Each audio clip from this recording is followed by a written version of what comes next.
Debt is destroying the average American household budget. And the number one question is always, what is the fastest way to get out of debt? And the honest answer that no one really likes to hear is whatever it is that you're going to stick with. The truth of it is, you didn't get into debt overnight, and you're not going to get out of debt overnight.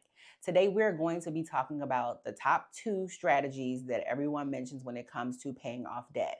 One, the debt snowball, two, the debt avalanche. You'll also often hear people talk about a hybrid method. We're not discussing a hybrid method today. We're just going to talk about these two methods.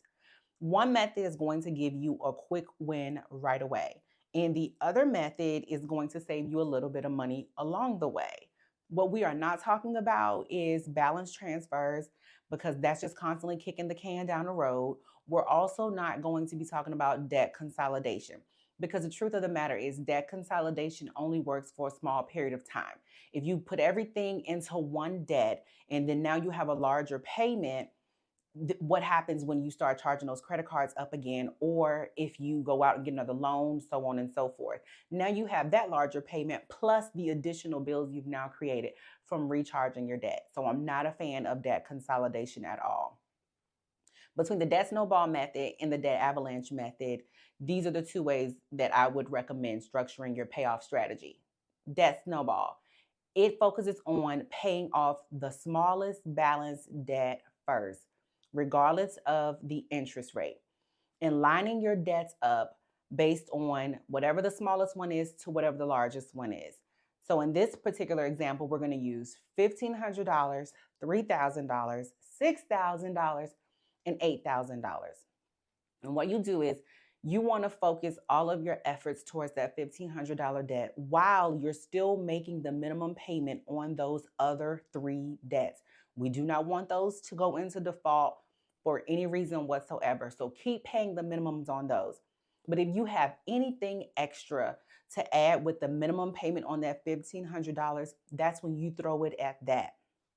Once that $1,500 debt is done being paid off, you take whatever minimum you were putting on that along with whatever extra you have, and now you want to throw that one to that $3,000 debt. And that's how your snowball begins. And you want to keep doing that until you get to your largest debt. By the time you get to your largest debt, you should have the minimum payment from three debts prior to it, plus whatever extra you can add to it. And that is going to help you with getting out of debt using the debt snowball method, which is often a fan favorite because it gives you a quick win sooner. On the other hand, if you're like, I'm okay, I don't need a quick win right away, then you might want to consider the debt avalanche method because the debt avalanche method is what's going to save you some money over time because you're paying off the bill that has the highest interest rate first. So let's break this down. Let's say your $1,500 debt has a 4% interest rate, but your $8,000 debt has a 29.99 something percent interest rate, likely because it's a credit card. With the debt avalanche method, you want to list the $8,000 debt first with its minimum payment next to it along with its interest rate. Then you take whichever debt that's in our four that we're using as an example that has the next highest interest rate and you list that under 8,000 all the way down to whatever your lowest interest rate is, which in this case is likely the $1,500 bill with a 4% interest rate. Then you use that method. Once you're done paying off that $8,000 one, then you would take whatever the minimum is on that and whatever extra you were throwing to it. And now you want to go to your next debt with the next highest interest, regardless of what that balance is. You're paying off the highest interest first. That is the difference between the two. One, you're going to pay off the smallest debt first. One, you're paying off the highest interest rate first. With the debt snowball, you get a quick win. The reason why that, again, is a fan fave is because money is emotional and the way we treat it is emotional. And when we're trying to pay off debt, we want to be very logical, but we need to have somewhat of an emotional approach as well. I know some people are going to disagree with that, but it's true because why else would we care about momentum? Momentum is something that's considered emotional. Those are the two methods. So I would say face all of your debt, whatever they are. If you owe somebody, if it's a credit card bill, car, student loan, line them up. You choose your method. Do you want to go with the lowest bill to the highest or the highest interest rate to the lowest interest rate?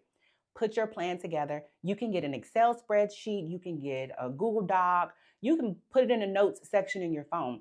The whole point of it is just to put it in front of you so you can see what you're dealing with and you can begin your strategy.